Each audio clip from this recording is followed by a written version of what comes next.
Hey, security peeps, we are live with another edition of Breaking Into Cybersecurity. I am Renee Small, cybersecurity super recruiter, demystifying cybersecurity careers for the month of October, which is Cybersecurity Awareness Month. And I am here with two awesome rock stars. First, my brother from another mother, Chris Foulon. Say hi to the people, Chris.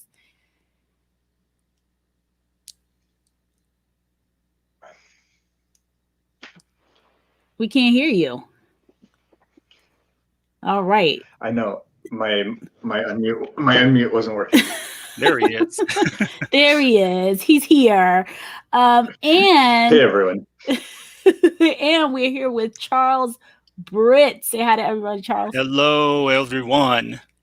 So Charles is here to talk about so many cool things. So Charles has been the man behind launching off this program called Scholas, which we have talked about. We've had a number of the graduates come on here. It's such a great launch pad for early career people who are just breaking into the industry. So we're going to talk with Charles about that. We're going to talk with Charles about what he did at Nova Community College in the cybersecurity space. So he really is an expert in breaking into security. So the very first beginning, bunch of people who have no idea what to do when they're getting ready to jump in. Charles is the man. So Charles, kick it off. Please let us know how you got involved with Scholas. Yes.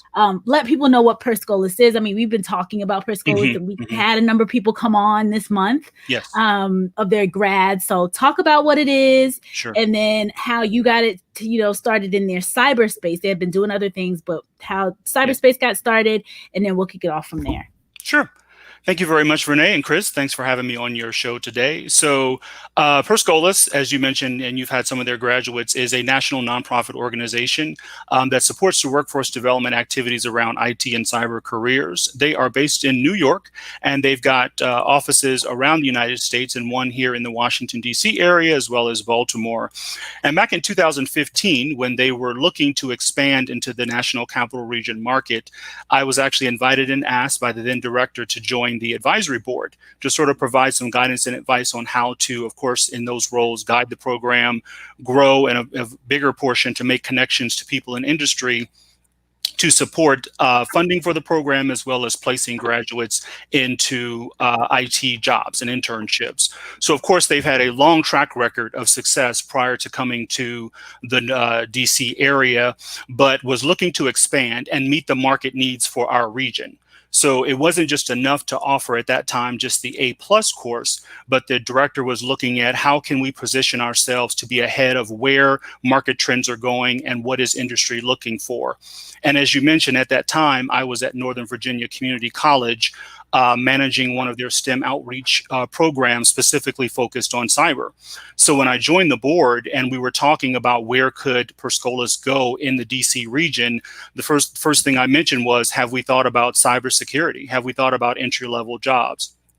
And as you can imagine, the comments back from the board members and other folks was, we hear about these jobs, but it's difficult for folks to get in. We're hearing that they're requiring lots of certifications, that requires years of experience. And above all, they're going to need some type of security clearance. So I told them, hey, let me help put some of these myths, dispel some of these myths. All of that is true, but there are entry points into cybersecurity that students could take, particularly with the foundational education that Scholas was providing them at the time. So we brainstormed and we actually started a cybersecurity task force that the then director launched. I co-chaired this task force with another individual, and we brought together folks from industry in our area, such as Accenture, from government. There was Bill Newhouse was on the task force, which you probably know of him from NIST. And we sat down and we had several meetings over the course of the year about what does the cybersecurity talent challenge look like in the DC area. This is the first time something like this had happened. I'm being honest. This was 2015. And it was really the first time people had come across these from cross sectors to sit down together, not just in Northern Virginia. I had been in a lot of the meetings in Northern Virginia, but Northern Virginia wasn't talking to Maryland. Maryland wasn't having no love for DC. So I was like, no, we need people from all over this region to come together and figure out how we can solve this problem. So we had representation from, groups that were working out of DC, Maryland, and Virginia, and we sat talked about the challenges. We mapped it out on a whiteboard. I'll never forget it. And out of that came, how can we prepare individuals that are coming out of this program to go into cybersecurity? So CompTIA was already a huge supporter of Scholas and funds them and also provides a lot of the curriculum. So when I was thinking about what could they do, I kind of pivoted off of, CompTIA. I said, hey, if you're already giving them A+, to get them into an entry-level job based on my experience, if we could get them Net Plus and then add on Security Plus, then I'm certain there would be employers in the region that would hire them. And everybody just looked at me like, really? So you're telling me if we just add on 2 more certifications with not necessarily a lot of years of experience, that someone's going to swoop them up? And I'm like, yes. We were already, of course, providing these degree programs at Nova, and then the students would then go on to George Mason. That's what I was promoting. But I was secretly telling a lot of students at Nova, let me tell you, you really don't have to go to George Mason. You could stop here, get these certs that they're offering for this low cost, and then go directly into the industry. Now, most of them didn't believe me, of course, but so I told them I'm serious. I mean, there were companies that were hitting me up at Nova saying, do you have students that are looking for work? I'm ready to hire them. And it was amazing to me how desperate at that time, and even now, the companies were to find students that were already on the path, that were working towards certifications, that they were willing to skill up and train. So I told Scholas, you'd be on the cutting edge if you offered this additional training to your graduates who are already coming out with A+. IT technician jobs are, here and there, but they're going away. So the next step would be to get them the Network Plus and Security Plus, but it would take funding. So at that time, there was a grant that was out. We had pitched it to a couple of companies, but there was a grant that was out through JP Morgan Chase. I worked with the then director to develop out the grant, put in the pieces and components of how the program would work. The individuals would, complete the A+. And with 6 months of experience having worked in IT, they would then reapply to come back to Scholas. They would then get the Net Plus added, the Security Plus, and then be working with the business solutions manager at the organization to place them into internships. So as great as it was, we pulled the proposal together. I was on the call with JP Morgan Chase when we pitched the idea to them and got off nervous wondering if they would buy into it. Because again, this is new. No one had really thought about this, and they did. So Scholas was awarded the grant, a workforce grant from JP Morgan Chase to start the program. I rolled off my role on the advisory board about a year or so after that. So I haven't had much contact with the group, understanding where the program went. I knew that it was going to be successful, but hadn't had much input, beyond that to see where things were going, how the program was moving forward, but I knew that it was going to be successful. So when I ran across the post on LinkedIn from one of the students that you had that was talking about the program, I was like, wait a minute, that's the same program that I, worked with Scholas to kind of launch back in 2015. And this guy is talking about how successful it made his career. I couldn't help but comment and say, I felt good. I felt really proud of the fact that I had sort of put forth a program that I knew would launch careers for young people, but had really, as I mentioned, moved away from Nova, had done some other things, but to see that come back this many years later, and I'm sure they've tweaked it, I'm sure they're probably growing it in so many different ways. It was really good to see the idea of just adding those additional layers of certification, ensuring that they're well prepared for the interviews and going in and getting the jobs, which is something Scholas was already good at.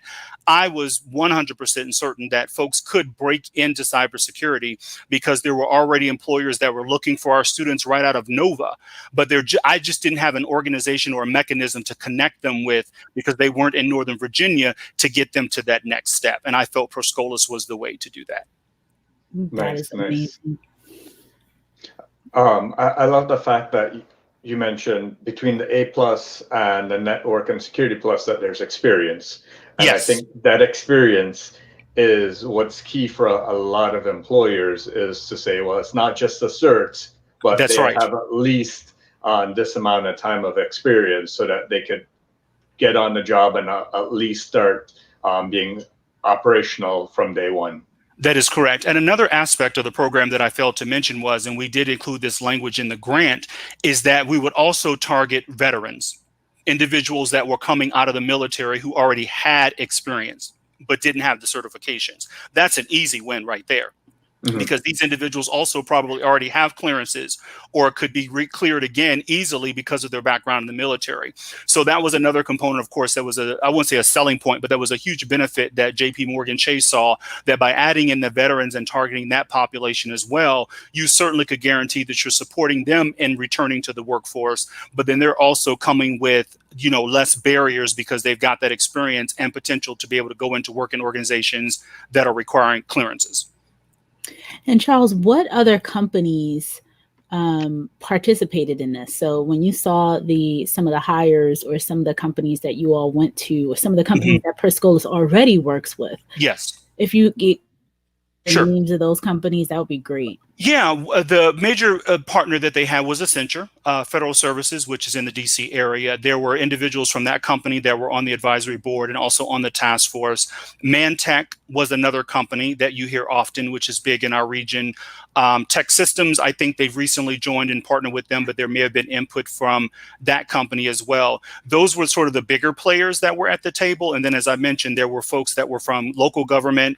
Montgomery County government had a representative from their workforce development. There were individuals from SkillSmart, which is a workforce initiative or company that promotes working with companies to kind of fill the talent gap across a variety of careers. But the bigger ones that, most of us know about were Accenture, Mantech, Tech Systems, that I can think of right off the top of my head.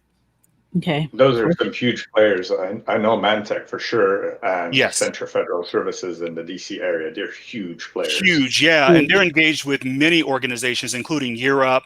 I know they're actively engaged with Bite Back in DC, Empower in Baltimore. All of these organizations are working to put students into these IT entry-level jobs. And I know Accenture is at the forefront of partnering with them, not just on giving them money, but also partnering with them to do some of the soft skill training, the mentoring for the students that are in the program. And then also, which I love, which is huge for not only Accenture, but KPMG and Deloitte, is providing that pro bono consulting of how they develop out the curriculum and how they build partnerships with other workforce entities that may not be engaged with them to ensure that this entire ecosystem is working together to solve this challenge. One of the things I love specifically about Scholas is that it is free. Yes. And it's no cost. Exactly. You can't beat free. You cannot beat free. So yes. You go, obviously you dedicate your time, but it's one of these programs, and I had heard about it in New York. They came on the show way back when, maybe 2 years ago. Okay. Some of the New York folks, and it was platformed by Scholas in New York. Okay. And they were running a program up there a few years ago, and I had a good friend who was in their career development space, and she brought them, brought a couple people on one of the podcasts, probably like probably October of 2018, 2019. I'm sorry, the fall of 2018. She was one of our early folks, but really seeing what I really, really enjoyed about having some of the Scholas grads on is seeing the result. So it's one thing to talk about it and say, okay, yeah, we're training these people, whatever.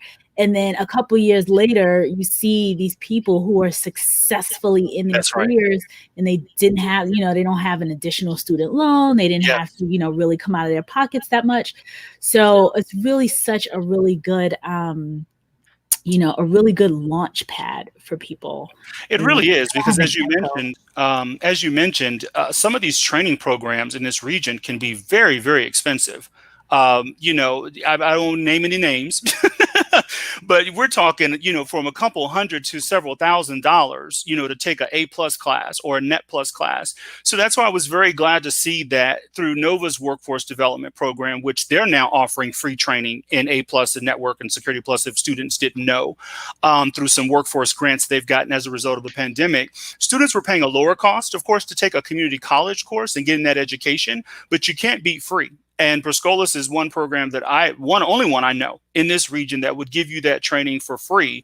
And I'm sure they probably expanded it across the nation, where you can get that the training, but also the support that you need, because Nova will give you the classes, but then getting that mentorship or getting that support to help build out your resume and prepare you for the interviews and matching you with company partners is a place where Nova's trying to grow those partnerships across Northern Virginia with, the workforce development groups and the business industry.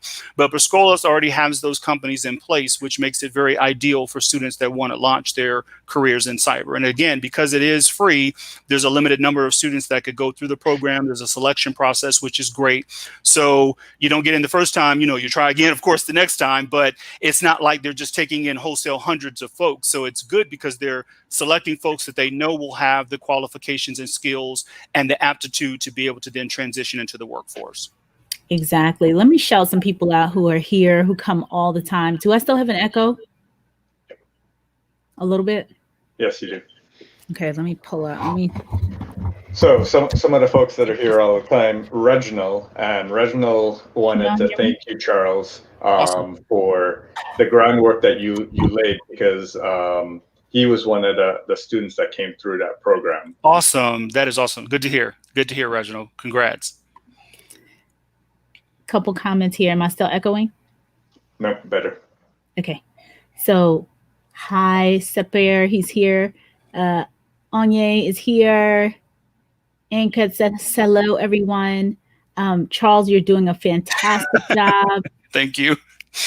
Hello. Any Scholas plans for the West Coast? This is Patrick. He wants to know. That's a good question. I wouldn't have the answer for that, but I would certainly check out their website, because they do list where I know I can tell kind of they're doing some development work. You can certainly check out their website to see if they've actually started a recent program. I don't think that they do, but there's contact information there where you certainly can reach out to them by email, and the website she's posted. I'd certainly check out the website and give them a call and just see if they're planning any future expansion out there, so that you can be first in line to apply and get on that website and see if you can get into the program. Totally. Anya says, Renee and Chris, awesome work you two are doing. Thank you so much. Reginald says, I want to say thank you. If not for your groundwork, I would not have been able to join an outstanding company. I'm on the path right now. That is awesome. Good to hear. Good to hear. Awesome. Tyrone is here, and he's a Nova Woodbridge product. Okay. All right. So for Nova Woodbridge campus. Yes. And Reginald says, Patrick, just come to the East. Yeah, you need to come over here, Patrick. Yes. Come over here. The CIA is here. We heard that Patrick was over there talking to the CIA representative last week. I know that's right. Week. I know they're hiring. That's my former stomping ground. So I know they're hiring. They are always hiring. Yes. You're just covert about it. Yes. Right. So, Charles, I want to know, when you sit down a couple different things that have come up, and I don't know if you know about compensation ranges of some of the people who have come out of the programs, because one of the things that comes up often is around, as soon as you get out, you get this 6-figure job, which some people do. I can't say everyone does not. Correct. But do you have an idea of like the typical starting ranges for the students that you've seen come out of these programs? Sure. Of these types of programs, more than likely, you're looking in the $20 to $25 range an hour, which, I'm not trying to compare this to, someone working at Safeway or the grocery store, because trust me, that's a huge jump. But for entry level in IT, somewhere around the $20 to $25 range is really good if you're just coming in and getting your foot in the door. But it's really based on, as Chris has mentioned and others have talked about, I'm sure on your show, the level of experience. How much experience are you really bringing to the table, not just in education, but in the workforce, prior military? Do you have a clearance, or are they putting you in for a clearance? I can tell you that cleared jobs will pay more, generally speaking. So that's always something that you have to factor in as well. Is the company going to get them a clearance, and they're going to be billable to a government client? Of course, they're going to be making a little bit more money. And the other trend that you'll see is whether or not they're working for a large company, such as a Northrop Grumman or a Lockheed Martin, versus a smaller startup company that's just out the gate, who has a small footprint in the cyber field. You're going to get paid more with the smaller company than you would with the larger, because they've got their criteria already set out, as you know, in HR for bands of folks and how you get promoted. So the salary range is going to be a little bit different. But I can generally safely say that I'm certainly between the 20 to 25, upwards of $30 an hour, range is where you're going to land if you're just starting out, coming out of one of these programs, which is, good. Again, considering you don't have any college debt and student loans you got to pay back. True indeed. Yes. And I know that some of the folks who have had, because some of the people here, and I hear the echo, yikes, some of the people have had college degrees. So some of the folks that have come on have had degrees and then even gone through a Scholas. Exactly. And the ones with the degrees tend to, from my experience, anecdotally, get a little bit more too. So that is correct. Yeah. In the 40 and now 80K-ish range. Like they've said the ranges has been a little bit higher, but I'm glad you're clarifying these are fresh out of a program, right out of school, right out of high school, even potentially. Exactly. Right. And again, I understand a lot of them are adults. They've been working for quite some time and they're looking to make that big salary that they're hearing other people that are, other folks are talking about.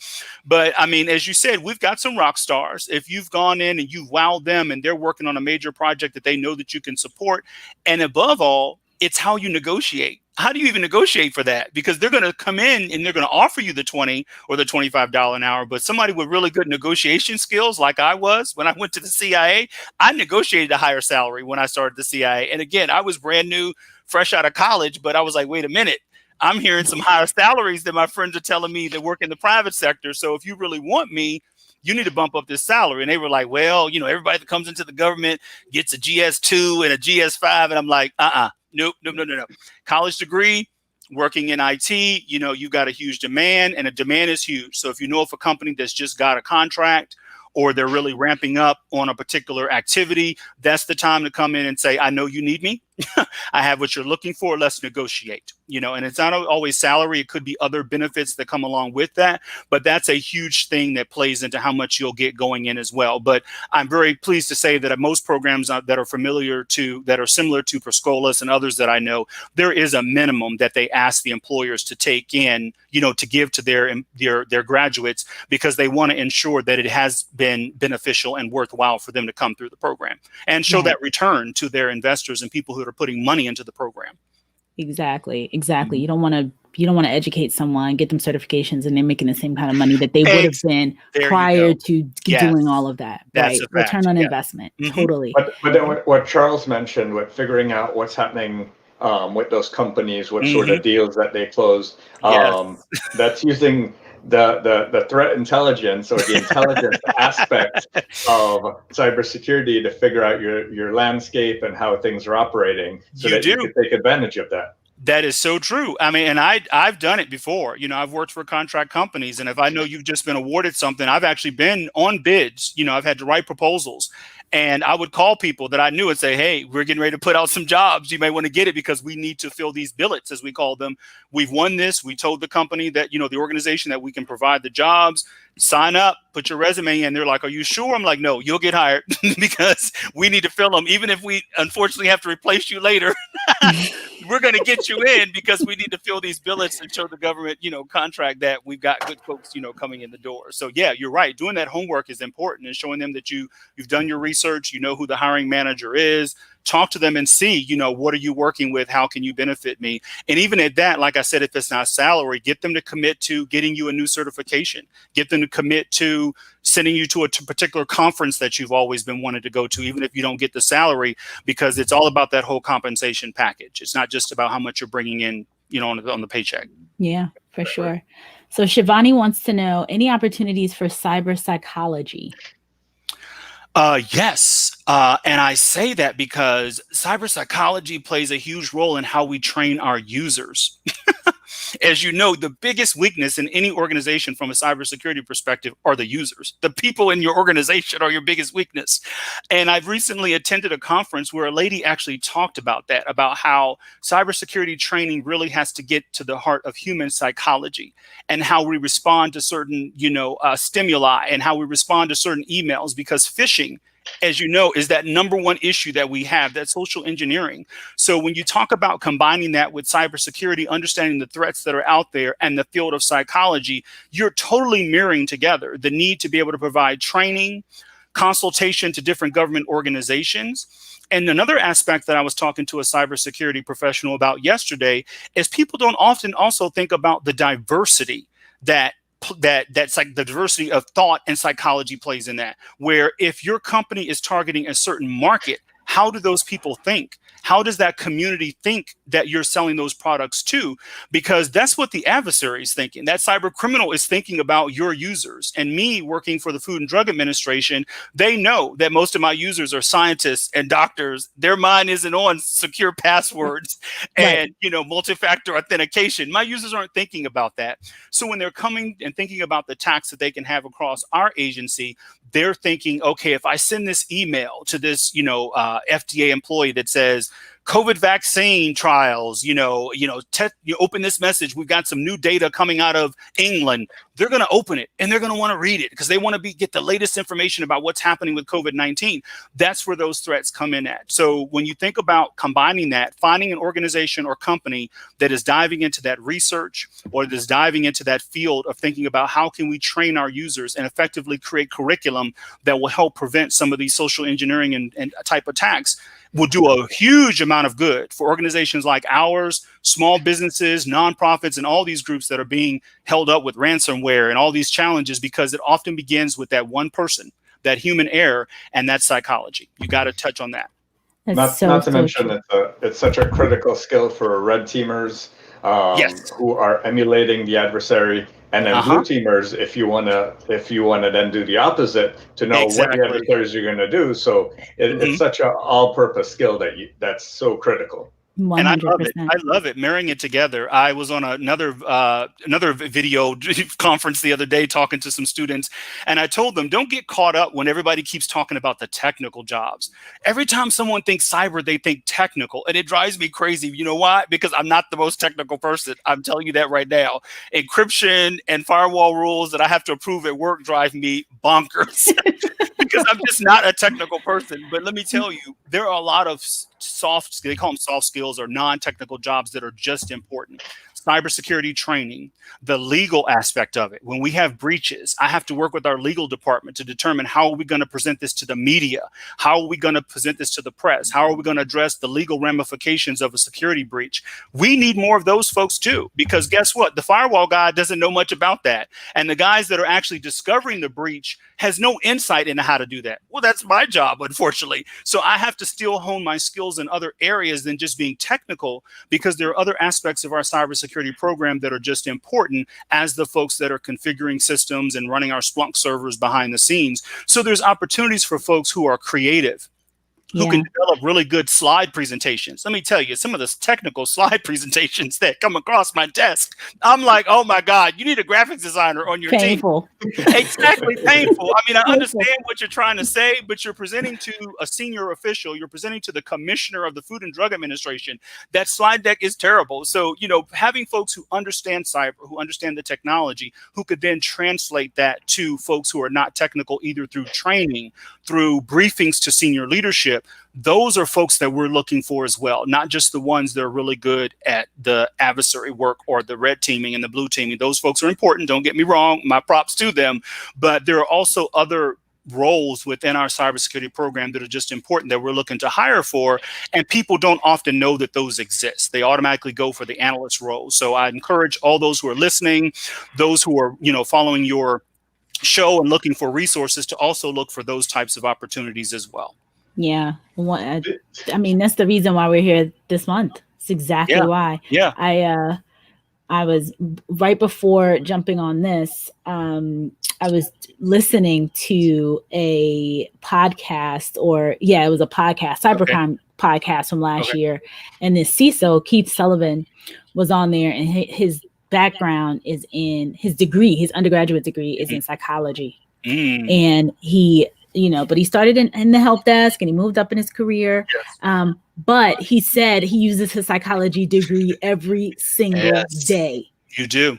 You really do. It's really about, I'm always solving problems. That is my job. Every day is really solving problems. I always say that our technical folks have it easy because they come in, they hit a few buttons, run a few reports.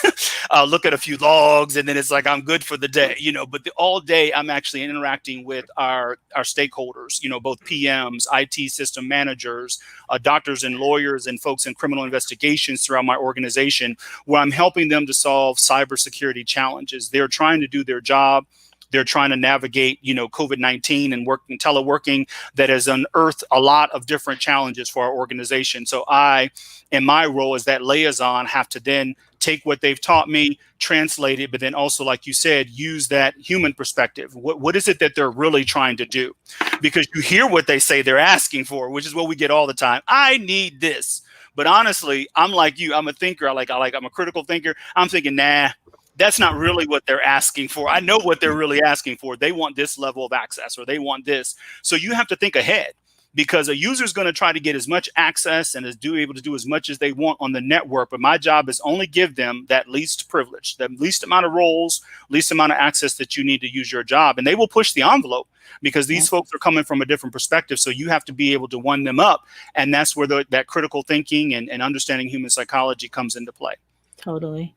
Yeah. So Richard Starn says, Shivani, there are quite a few academic research projects in flight for psychological profiling of hackers.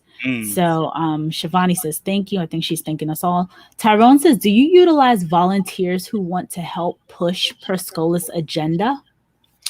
I'm not totally for sure what they're doing at this present time, but I know, like, I got engaged, I volunteered. So the role that I served on that task force and on the advisory board was volunteer. I wasn't getting paid for that time. So I know they're always looking for individuals that could, support the program through working on their advisory board. I know I was also a couple times I was actually the speaker for their first graduation, for their first class. So I was the speaker. So I know they're always looking for graduation speakers to come in. I'm sure that's probably being done virtually now, and also to do like mock interviews. I know the business solutions manager who reaches out to the companies would also ask for volunteers from industry to come in and work with the students on their interviewing skills. So yes, I can't say that all of that is happening now and what that looks like, but I do know that when I was engaged with the program, those were areas where you could get involved if you were interested in helping to promote the work that they were doing. But again, their website's out there. There's contact information for the folks that are leading the National Capital Region office in Silver Spring. I certainly would recommend reaching out to them and seeing how you can help. Yeah, Tyrone, I've been trying to get Bridget Gray on here, who is she pretty much runs the whole training over there. And she was supposed to come on September 11th, but I had to cancel. So trying to get her back on here, because she's currently there right now. She's at Per Scholas. She's the person who referred some of the folks that have come on this month. Awesome. So super excited to have her come on when we can get her on. So Tyrone says, true regarding the salary aspect. He just accepted a position with a government agency as a Fed Govy with a top security clearance. So he's been able to negotiate a nice top salary. So Tyrone, you're going on my list of people that when I need a loan, I know where to come. That's awesome. And certainly, like you said, encourage him to reach out and support and mentor other people that are going through that same pathway. Even at Nova, I still interact with Nova. I was in a conference call last week with their workforce development staff talking about ways that we could, through some of this work that you and I have talked about, Renee, still provide opportunities for students even at Nova that are going through the program. So giving back is very important in that area, so that someone else knows that, like you said, it validates what they're hearing, that, if you're going to get a top secret working for the federal government like myself, you're going to get paid more. I'm sure, Tyrone's probably making more than me because I don't have a top secret clearance. So he's probably making more than I am. But that salary, getting those clearances, I did it one time working for the CIA. I had a top secret, and do know that the salaries are very, you're well paid, but there are certainly other opportunities, even in the private sector, that you can make just as much, but it's based on that experience and background that you're bringing to the table. Absolutely. So Patrick says, so many opportunities. Maybe I should be the director of the Southern California chapter. Hey, that would be awesome. Again, this program has expanded a lot since it came to the National Capital Region. I know they opened up an office after DC. They opened up in Atlanta. They opened up in Dallas. I think they're also now in Detroit. So if you look at it, they're sort of making their way down from, New York to DC, to then they were already in Ohio, making their way over toward the West Coast, but it's always strategic. Any organization has to expand, safely. Don't grow too quick. So I'm sure it's probably on their radar. But as you can imagine, this COVID and pandemic and things that are going on, I think a lot of businesses are reevaluating how fast and how quickly they move on these types of initiatives. But certainly, I can certainly see that it's probably within their area of focus to move out to the West Coast as well, especially with the success that you say that they've been having. Yes, absolutely. So, Charles, it is, we're at the 34-minute mark. Okay. That time went quick. It went very quickly. I told you we were going to have questions. We have a super engaged audience here. Very, very interested, hot topic that keeps coming up over and over again, because so many people are dying to break into this industry, and we are just trying to do all we can to give them the right resources, the right information, and with your expertise, and because you actually have been, you're a cybersecurity practitioner, you sat on these boards, you have the federal government experience, you understand it from a community college perspective, and then partnered, and then with all the different partnerships, the CompTIA partnership, the Scholas, the Nova, Northern Virginia, for those of us who don't know what Nova stands for, Northern Virginia Community College.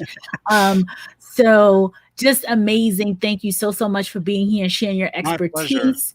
Like I said, I can't wait to kind of dig in more and do some stuff and see what we can do with, with your expertise to just provide more access information for folks that are coming on, and to all the participants, thank you as usual for being here and providing all this great content and information and coming with your questions and your comments. Always a pleasure. Yes. Chris Foulon made a guest appearance finally. Love it. Got a chance to meet him. Yes. Got a chance to see my buddy again. I missed him for most of the week, but he's actively engaged in his new job. Great. So, again, got to make sure everybody's gainfully employed. That's my job. Number one. So, folks, last day is tomorrow. Today is day 30. This has been a whirlwind. Tomorrow, last day. Come with your costumes. It will be Halloween. Last day of the month, Cybersecurity Awareness Month. This has been too much fun. And I look forward to seeing everybody tomorrow. Thank you so much for the opportunity, Renee and Chris. I appreciate it. It's great talking with you. Absolutely. Bye, everybody. Bye. Take care.